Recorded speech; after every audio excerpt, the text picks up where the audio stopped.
પરસોત્તમ રૂપાલાના વિવાદિત નિવેદનને લઈને ક્ષત્રિય સમાજ દ્વારા ઠેર ઠેર વિવિધ પ્રકારે પ્રદર્શનના કાર્યક્રમો યોજવામાં આવી રહ્યા છે। ત્યારે આજે ભાવનગર મિલિટરી સોસાયટી ખાતે ક્ષત્રિય સમાજની મહિલાઓ દ્વારા ક્ષત્રિય અસ્મિતા આંદોલનના ભાગરૂપે પ્રતિક ઉપવાસ યજ્ઞ અને ભાજપ વિરોધી મતદાનના શપથ સહિતના કાર્યક્રમોનું આયોજન કરવામાં આવ્યું હતું, જેમાં મોટી સંખ્યામાં ક્ષત્રિય સમાજની મહિલાઓ જોડાઈ હતી। પરસોત્તમ રૂપાલા દ્વારા કરવામાં આવેલા ક્ષત્રિય સમાજ અંગેની ટિપ્પણીને લઈને ક્ષત્રિય સમાજમાં ભારે રોષ જોવા મળી રહ્યો છે। આજે ભાવનગર શહેરમાં ક્ષત્રિય સમાજની મહિલાઓ દ્વારા વિરોધ પ્રદર્શનના ભાગરૂપે શહેરની મિલિટરી સોસાયટી ખાતે ક્ષત્રિય સમાજની વાડીમાં વિરોધ પ્રદર્શન કાર્યક્રમ રાખવામાં આવ્યો હતો।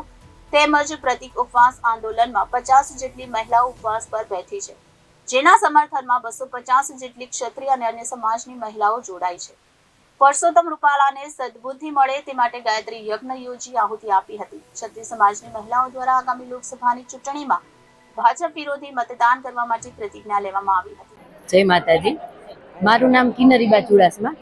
હવે આ સમયે મને એક વાત યાદ આવે છે કે જ્યારે મહાભારતનું યુદ્ધ ચાલતું હતું ને ત્યારે છે ને સાંજ પડે ને એટલે બે પક્ષના જે હોય એ પોતપોતાના ભવનમાં વયા જાય, બરોબર। પછી એ લોકોની જે હોય આપણે એમ કહી શકાય ને કે મંડળી રચાતી અને એ લોકો ચક્રવ્યૂહ બનાવતા।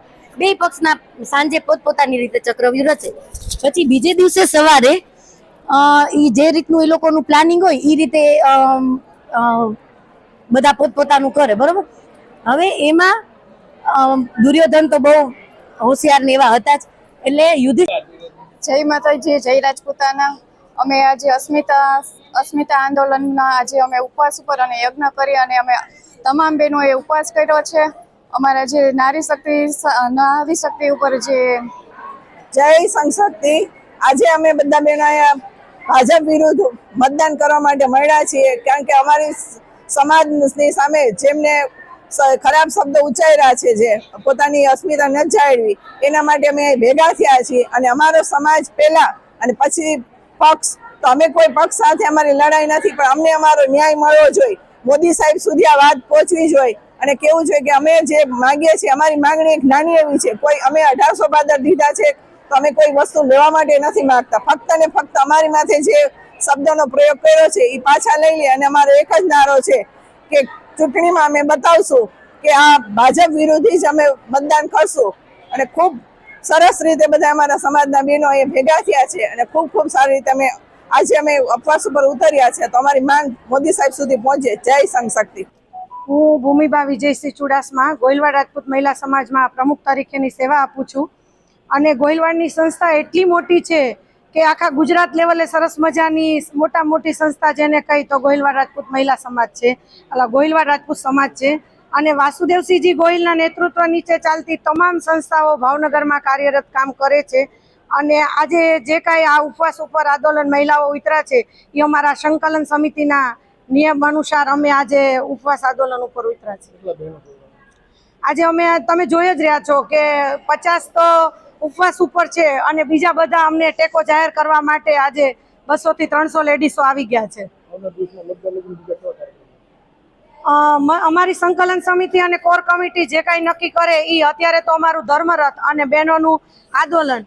અને એક અહીંયા મને એ પ્રશ્ન કહેવાનો પણ એક થાય છે કે મુખ્યમંત્રી નરેન્દ્ર મોદી સાહેબ જ્યારે અવારનવાર સ્ત્રી સશક્તિકરણની વાતો કરે છે, શક્તિ કે નારીઓની મોટી વાતો કરે છે, તો આજે એમની બહેનો રોડ ઉપર નથી ઉતર્યા, પણ સરસ મજાના એક સામાજિક સમાજની સંસ્થાના હોલ ઉપર, અન્ય સિટીમાં સામાજિક સંસ્થામાં બધે ઉપવાસ આંદોલન ઉપર ઉતર્યા છે।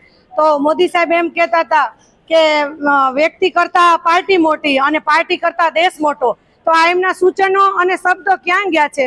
એટલે ખાસ મારી નમ્ર વિનંતી છે કે મોદી સાહેબ, તમારા જે બોલેલા શબ્દ જ અમે તમને કહી છીએ કે તમને વ્યક્તિ કરતા તમારી પાર્ટી મહાન છે કે દેશ મહાન છે, એ આજે રાજપૂતાણીને સાચો ન્યાય મળે એના માટે આ બધા બહેનો અનશન ઉપર ઉતર્યા છે।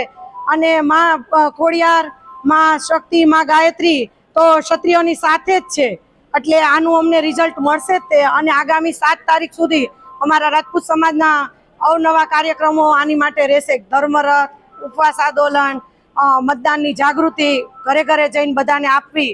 અને તમે જોશો કે આમાં એકલા દરબારના બહેનો નથી, અન્ય નાતને સાથે લઈને અમે આવ્યા છીએ, એટલે બધો વરણ અમારી હારે છે। અને કૃષ્ણકુમારસિંહજીનું ભાવનગર જેને કહેવાય અને એનું નામ જ મોટું છે. 1800 પાદર જેને રાજવી પરિવારે અર્પણ કર્યા હતા અને મારી પ્રજાનું કલ્યાણ થજો, તો ભાવનગરના પ્રજા બધાને સાથે લઈને જ કરે છે. એટલે અમારો સમગ્ર ગાયત્રી પરિવાર, ક્ષત્રિય યુવક સંઘ, ગુજરાત રાજપૂત યુવા સંઘ, કરણી સેના, તમામ મહિલાઓ બધા બહેનો ને લઈ અને અન્ય સમાજની સાથે રહીને અમે આ કાર્ય કરવા માંગી છીએ.